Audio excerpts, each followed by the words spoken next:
What's up, y'all? This is Brave, and I'm back for another review of 11 Hip Hop Miami. This is season 5, episode 14, and the episode is titled Watch Yourself. Let's go ahead and jump right into the review. So we start the episode off with Flo talking to Claudia. Now, she has a bone to pick with Claudia because when they went to Eliza's party or whatever, Claudia was flirting with Eliza. Now, according to Claudia, there's nothing going on. She don't want no parts of Eliza. She feels like Eliza was drunk and she was just playing along with this girl. However, this brings on the conversation of, speaking of people being jealous, because Flo was giving, a little bit of jealousy tease. She wants to know, Flo, when are you going to get that divorce? Because Claudia is tired of being her closeted girlfriend. She wants to be out and about with her girl Flo, but everybody knows that Flo is still married to Marlin. So she wants to know when Flo plans on getting a divorce. Now, moving on, y'all. Here comes Amara.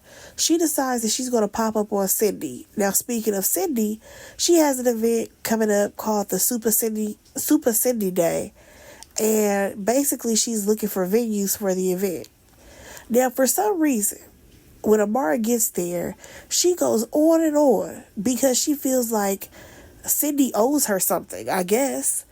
Like, she felt like Trick was being disrespectful and rude, and the only reason why she came to the podcast was for Sydney, and Sydney she didn't speak up for her. Girl, could you stop whining? Like, nothing that Trick Daddy said was a lie. You are a crybaby. And also, how is it that you're mad because you went on social media, you went on live, and now people have questions about the things that you said? Well, girl, you could have easily took your phone and not had it in your face, talking about Alan, talking about Safari, and talking about yourself on the show. So, y'all already know, I don't like Amara, okay? Because then Sydney, she brings up the fact that, Amara, you're the one who mentioned your baby daddy. You're the one who mentioned all these things when you were on live. And she feels like Amara wants Alan back. I agree. I definitely do. Because on the first part of the season, we saw her cry about how he's not involved with the girls. And I can't lie, I don't feel bad for Amara, y'all, because she knew that man was in the DR to begin with. And she knew that she was in Miami. So this was going to be a long distance situation. Now, while Amara is talking to Super Cindy, she is like making all types of excuses for herself. And I just can't deal with it. So we just gonna go ahead and move on. We go to Shay. She's meeting up with Mama D. And come to find out, Mama D already knows that Shay is pregnant. So Shay, she's mad about that because her mom told Mama D. And the thing about it is that she's like, yeah, she told Mama D because she knew Mama D would be on her side. Girl, I don't think that that's the reason why your mom told Mama D that you were pregnant. I'm pretty sure they were just talking because they're friends. The same way you and your homegirls talk, your mom and Mama D was talking. To be like, girl, let me tell you about Shay right now. Because I thought we were moving forward, trying to get away from Fabo. Come to find out she pregnant by him. I'm pretty sure that's probably how the conversation went. Oh, also, I forgot to mention, she's also upset because Mama D was dissing Fabo on the show, and now that finally aired, and she knows what Mama D had to say. But girl, listen, Fabo's trash. It is what it is. So Shay starts to go on and on about how her friendships aren't what they're supposed to be because we all know she's had a falling out with Amara. And now she has Eliza. That's her newest beef. She just went to Eliza's party. She thought that they were, trying to become some type of friend or acquaintance at least. And come to find out, Eliza was talking crap about her. Eliza was talking crap about Shay the entire first part of this season. So I was just waiting on Shay to get word about it. So now they got beef. Now moving on, we have to suffer through the Hollywood twins. They are performing and it's terrible. Well, I guess they were in rehearsal. So Trick Daddy, he says that he's brought in this girl Hot Topic, who's supposed to be an image consultant, and she run around with Trina all the time. And then we also have Big D. He's here to talk about the music. So here's my problem. So we see Big D try to give them, I guess you could say, criticism and tell them what they need to work on. And then once the Hollywood twins leave, this man goes on about how receptive the twins were, unlike Zoe. Sir, you talk to them in two different ways.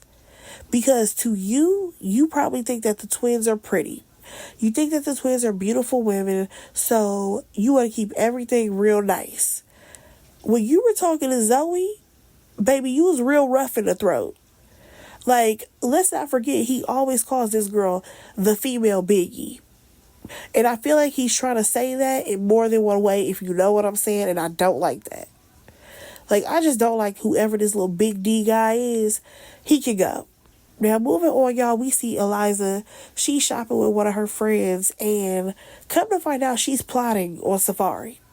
Because according to her and Amara basically don't talk no more. And Amara, she said on social media that the relationship was fake, so now she feel like he's fair game. Eliza, please go away from us. Like, I'm sorry. She brings nothing to this show. She's hyped herself up on being future baby mama. Now you about to chase after Safari? Please find a hobby. Oh, and then she also goes on to talk to her friend about how she has beef with Shay. And I'm just like, well, Eliza, you came for her first. You were talking crap about her to begin with because you were trying to, separate her from Amara.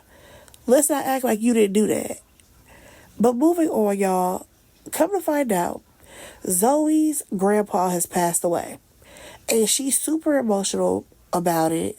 And come to find out that on the same day as this funeral, it's also Super Cindy Day, which she's supposed to be performing. Now, for me, I probably would have bowed out of Super Cindy Day because that's a lot of emotions that happen on funeral days. Girl, ain't no way I would get up there and perform. But she said she gonna do it. Now, moving on, y'all, we go to Flo. She goes to her family restaurant, and come to find out, Marlin is sleeping there. He over there sleeping on a cot in the back, talking about he homeless and broke because all his money goes to the kids or whatever. And she ends up telling him how she's ready to move forward with the divorce. And what annoys me about Marlin is he was giving very much Martell hope, because he over here going on and on about how, you're just going to do me like that. That's how we're going to do this, Flo, blah, blah, blah, blah. I still love you, blah, blah, blah. Sir, you're the reason why we're here. Because you were a certified cheater. You cheated with her sister's friend. You cheated with her sister. And who knows who else. Please stop it, Marlin.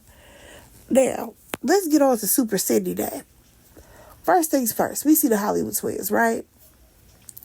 They showed Trick these outfits that they may have possibly worn.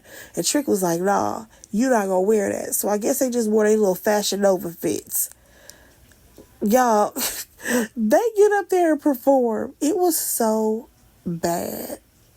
So bad. Oh, I almost forgot, y'all. Trina was there too, right? I found it interesting that when they saw Trina, they were like, oh, hey, Auntie Trina. I said, oh, so now this is Auntie Trina. That's interesting. Because she really wasn't feeling y'all at the top of the season. But okay. So, back to their performance, y'all. Here's my thing. The Ghetto Twins is up here rapping a little song or whatever. And my problem was the lyrics.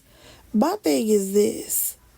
Sydney, if you're going to have a female empowerment thing going, I think you should have empowering lyrics performed by artists. Because all of what the Hollywood twins was talking about had nothing to do with empowerment. Okay? Nonetheless, like I said, it was a terrible performance. Sydney ends up introducing Zoe. So Zoe is there. She has her dancers. And they're like, oh, well, the floor is slippery. So Zoe, she's like, okay, well, I don't want my dancers to fall or anything like that. So she ends up deciding that she's just going to sit in a chair and perform. Zoe, this performance was bad, number one. Number two, I don't think that you were at your best. Number three, this song, I'm sorry, it's not it. Because not only did the song come from a soundbite on TikTok, because since last week, I've been like, why does that sound so familiar? And it's because it was a TikTok going around, and the girl was like, this boy me in my DM says I'm pretty. This boy me in my DM says I'm pretty. And then she has like this whole monologue, I think, that she says. Zoe, you stole that. Then it got to a part where she was singing, and it was giving, whoa, whoa, whoa, whoa, the ring didn't mean a thing. Y'all, go back and watch that part. There's one part where she is giving Kim Zolciak. And I said, Zoe, cut it out. Like, I think she should have just sat this one out, went on home and grieved, and Super City would have understood. I really think so. Because that little Kim Zolciak performance she was giving, I was not here for it. And then you had Bobby, he was in the audience feeling some type of way because he helped her choose the dancers and she didn't even use them. Now, the event is over. Oh, and I forgot to mention, Gaelle in her confessional was talking about Hot Topic and how she knew of her and how, I guess, Hot Topic's ex has a new girlfriend and now Hot Topic is mad at that girlfriend. It was a bunch of shenanigans that had nothing to do with Gaelle. Let's start there. So like I said, the event is over. Trina, she talks to Flo or whatever, and Gaelle is there. She's like, oh, Trina, I saw that you apologized to my sister. Are you going to apologize to me? Girl, bye. You should already know she is not thinking about you. So then out of nowhere, we see Gaelle and Hot Topic. They start going back and forth. They arguing about a bunch of nothing. And I'm just like, what is happening? Gaelle, please go sit down somewhere. Like, you're always in the middle of mess. You're always in the middle of mess, and nobody is interested in being around you. Lastly, y'all, we end this episode with Amara. She is crying about her baby daddy because, he did a live basically responding to what she had to say about him. Girl, listen, you cannot be mad because he responded. You have a TV show, you have a platform, and you get to say whatever you want. So, if you're specifically talking about a person, they have the right to respond, okay? So, he ends up telling his side of the story on a live. Again, I don't feel bad for Amara. Because, girl, you in this long-distance relationship lets you having a long-distance baby daddy. It is what it is. Y'all, that was the episode.